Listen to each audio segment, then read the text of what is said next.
sila Biwan at Bito, lagi sila sa lahat ng oras, ang saya nila. Kaibigan, tunay ang dalawang bida, sila ay magkasama sa lungkot man o saya.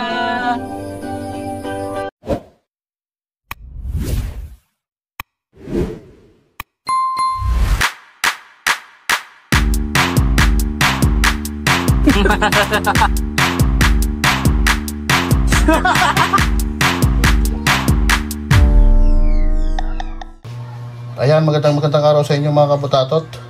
Ngayong araw po magluluto tayo ng lauyang pata ng baboy. Ayan po, oh. Ayan, sariwang-sariwa po yan. Nabibili ko lang sa palengke yan.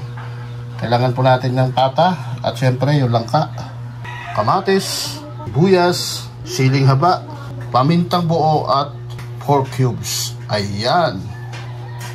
Ayan mga kabutatot, sa malaking kasirula, maglagay na tayo ng katamtamang dami ng tubig, kamatis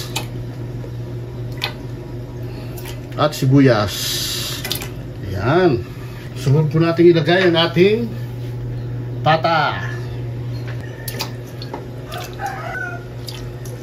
Ayan, dandahan lang, lalo't mainit na yung ating tubig. Dandahan lang po tayo at baka tayo ipatalsikan.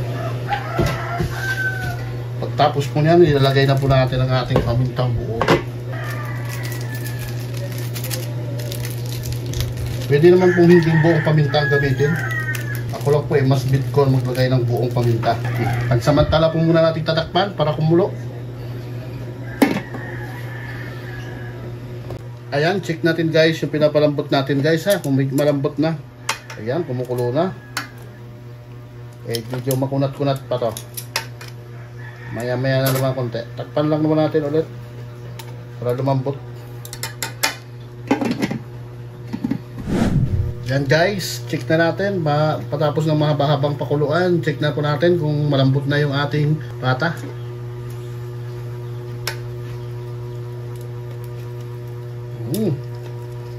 Sakto na sa lambot. Pwede na natin ilagay ang ating langka. Lagay na po natin ang ating langka para lumambot na rin. Masarap to guys, lalo ngayon panahon tag-ulan.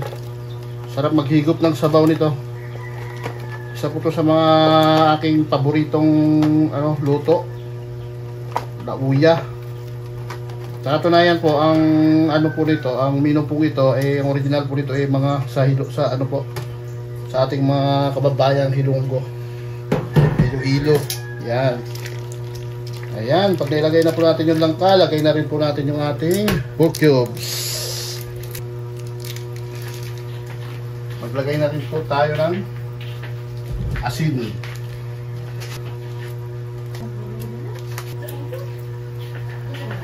Takpan na po natin ulit para kumulo. Ayan guys, pagtapos ng 3 milyong taon na pagpapakulo medyo malambot na to at titignan na natin kung luto na. Ayan, malambot na ang langka at ang pata. Lagay na po natin yung ating sili. Ayan, takpan na po natin at maya-maya lang ito ihanguin na natin at luto na.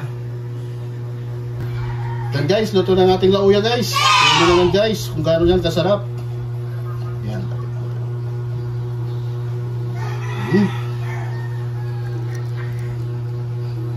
Wow, tignan nyo. Okay, tikman na natin yan.